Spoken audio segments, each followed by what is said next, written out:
students, welcome back to your class again. So today we are going to start the third unit, the third prose of your English text, that is my beginning. Okay, so my beginnings we are going to start today, and we are going to learn with an extra way. How's that? So my beginning was written by Kapil Dev. Okay, so Kapil Dev, he written his own story. So everyone knows the Kapil Dev, right? Those who are the fan, a huge fan of the cricket, definitely they know the differences between a Dhoni and Kapil Dev. And nowadays Virat Kohli, right? Everyone knows him. He was, he is a best cricketer. So previously, so we had learned, like, everyone knows he, a famous cricketer known as Mahendra Singh Dhoni, he came back from his cricket history. Why? Because of his age and everything, and a lot of people say like, oh my god, I am going to miss you, I am going to do that, because everyone loves him. So here also the same thing. So a famous cricketer, those who create, he create an history for the Indian, for the India, he create an history, and no one is going to forget him. Okay, so today my beginning is your topic, and you are going to learn so many things in this text, and you are going to understand it with an interesting way. And next, you are going to conclude yourself, like you are also a child, or when once you were a child, how you used to make trouble to your neighbors. Everyone will agree. Okay, even I did that. Everyone has did that, right? So here also the same thing, the Kapil story. And in this we are not going to learn a brief about him. Okay, so only in this story they have given a in like brief introduction about the Kapil Dev, how he was, okay, during his childhood, and what and all he used to do, and the sudden change, what, like, what made him to be a famous cricketer. Okay, so that and all we are going to learn in this lesson. So shall we start the topic? Are you ready to go there? That's good. So let's back to here. So before starting this lesson, so we had to read an extract from Mahatma Gandhi autobiography. So what is an autobiography? Does anyone knows the differences between autobiography, biography, and a memoir? Memoir. Okay, memoir. So there are three primary formats used to tell a life story, like a biography, an autobiography, and a memoir. Okay, so this can be a little bit confusing. Why? Because there is biography and as well as autobiography and memoir. So how can you able to distinguish them? So now I am going to give a brief idea about this. Biography is the life history of an individual. Okay, life history of an individual, a single person. Individual means single person, written by someone else, written by someone else. At like biography, for example, two members are sitting. I'll tell in Kannada for you. Okay, like ನಾನು ಇಲ್ಲಿದ್ದೀನಿ and one famous person story ಅವ್ರು ನನ್ನ narrate ಮಾಡ್ತಾ ಇದ್ದಾರೆ, like ನಾನು ಏನು ಮಾಡಿದೆ, ನಾನು ಹಿಂಗಾಯ್ತು ಹಂಗಾಯ್ತು, ನಾನು ಅದು ನೋಟ್ ಡೌನ್ ಮಾಡಿಕೊಂಡು ಅದು ಪಬ್ಲಿಷ್ ಮಾಡ್ತೀನಿ. ಅವ್ರು ಲೈಕ್ ಯಾವ ಸ್ಟೋರಿ ಹೇಳ್ತಾ ಇದ್ದಾರೋ ಅವ್ರು ಬರೀತಾ ಇಲ್ಲ. ಓಕೆ, ನಾನು ನಾನು ಬರಿತಾ ಇದ್ದೀನಿ, ಬೇರೆಯವ್ರು ಹೇಳ್ತಾ ಇದ್ದಾರೆ, ನಾನು ಬರಿತಾ ಇದ್ದೀನಿ. Just like how I use to teach you and you are going to note down the points, like that only. That's called an biography. Biography in the sense a life history of an individual written by someone else. ನನ್ನ ಸ್ಟೋರಿನ ಬೇರೆಯವ್ರು ಬರೆಯೋದು and ಬೇರೆಯವ್ರು ಓದೋದು. Okay, I want give the points to them, I want I won't try. I'll give the points to them, but I won't write by myself. Okay. So there are a lot of people, those who used to narrate their story.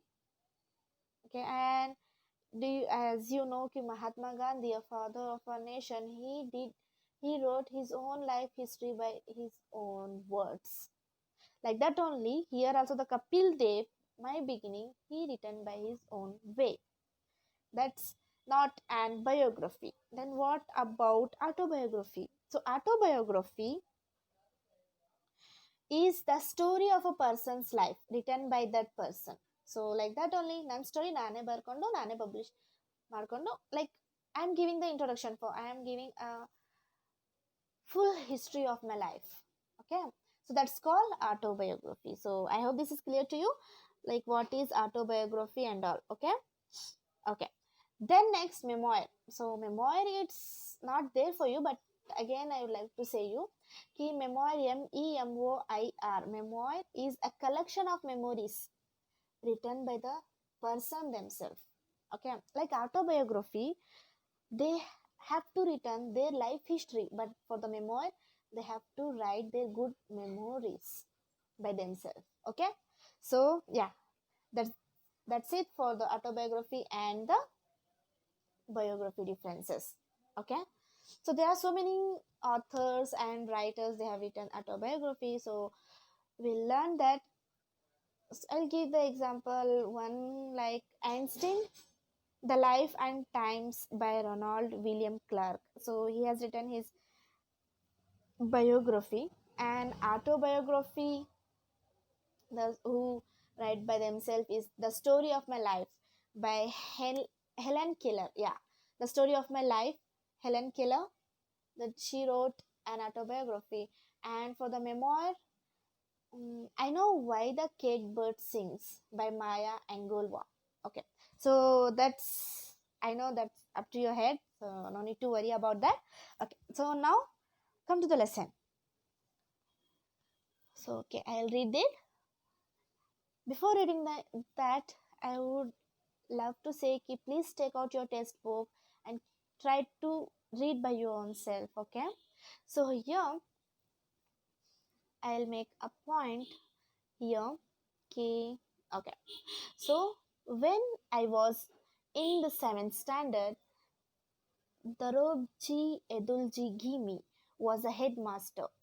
He was popular among the boys as he was a disciplinarian, a man of method and a good teacher. He had made gymnastic and cricket compulsory for boys of the upper standards.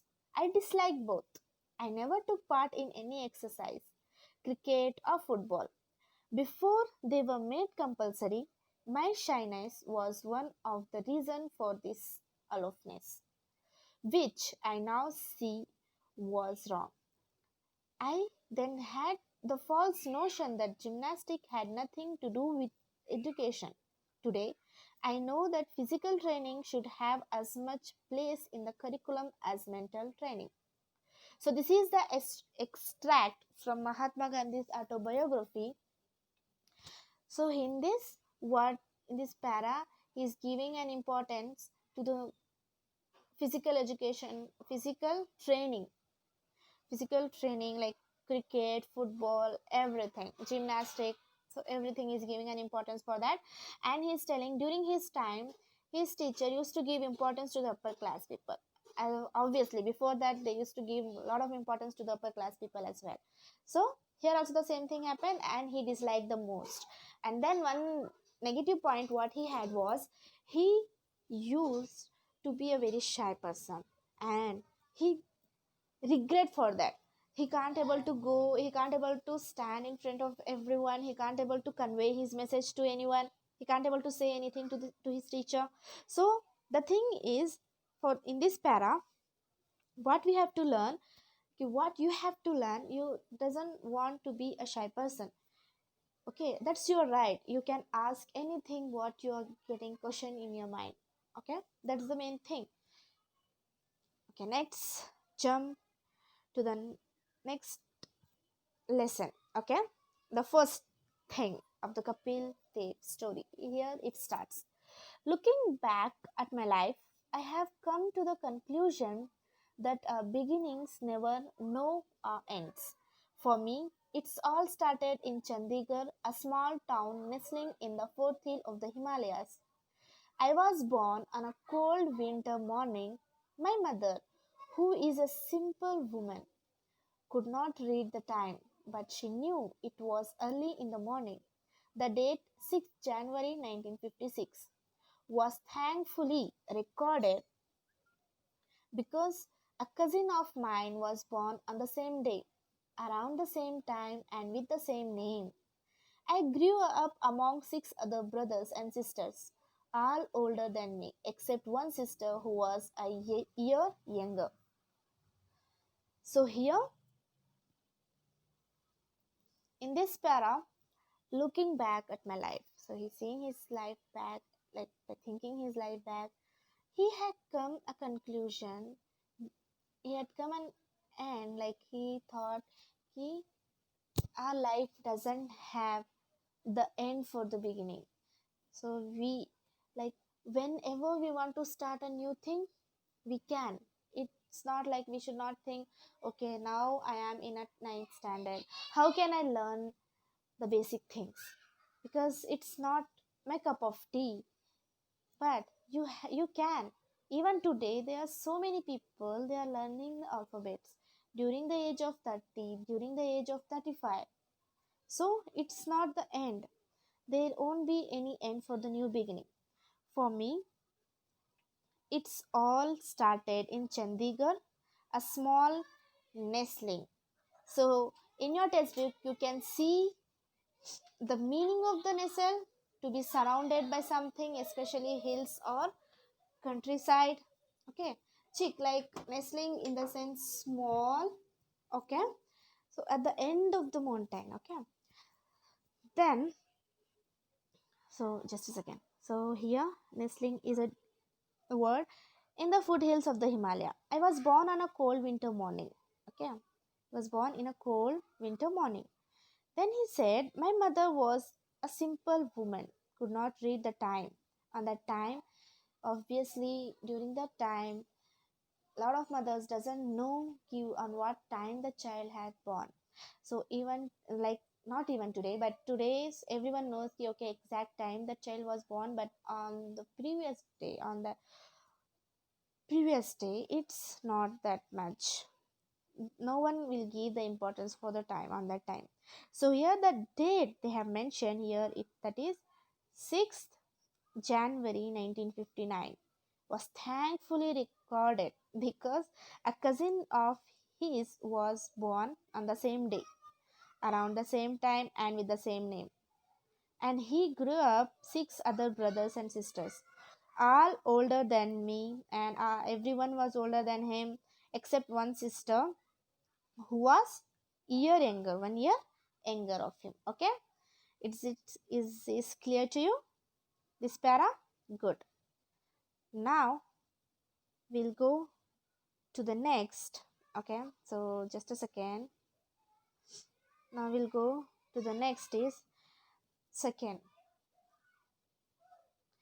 My mother always regales me with tales of my naughty behavior. Regales, always she used to say, okay, regales me with his naughty behavior. She claims she never managed to control me. But I do admit that right from a very beginning, I found it hard to sit still. I was very curious, and it was my ambition to travel around the world and drive a Mercedes Benz. God has been kind to me, and both my wishes have been fulfilled. But at the time, 25 years ago, this dream seems like castle in the air. Castle in the air is an idiom, so phrase. So castle in the air in the sense we can't able to justify the things. So if you say to your parents right now, I want to buy a Mercedes, and everyone will laugh, shut up, no one can able to buy that from a family. But if you are learning, if you're reading well, you can, seriously you can. Okay, so now here is, so I have told you about just, so I am very, he in this para, second para, her mother always used to say about his behavior. He said he can't able to sit at one place. He used to do a lot of mischief behaviors. He was very curious to know what's going on, what I have to do today. And then he had the ambition to travel around the world with the drive of Benz Mercedes. But thankfully, because of his hard work, now he had the Mercedes. Now he can travel all over the world. Okay, now he had a good name in the world, right? So your ancestors, everyone will know him, and your grandson, everyone will get to know about him. That kind of name you have to bring from in your life. Okay, third, I spent my childhood like all the other children around me, trying to bunk school and save up enough money to go to a new movie or have a plate of chicken chow mein with my friends. If we were very broke or bored, we would amuse ourselves by breaking the fruit off our neighbor's tree. I remembered one particular lady who lived down the road. Okay, so in this second para, he said about his mother and his behavior. Okay, now he's telling about his school life. In this third para, he's telling about the school life. So during his school life, he used to bunk the school. Everyone does that. And then he used to save up money to go with a movie or to eat or to give a treat to your friends.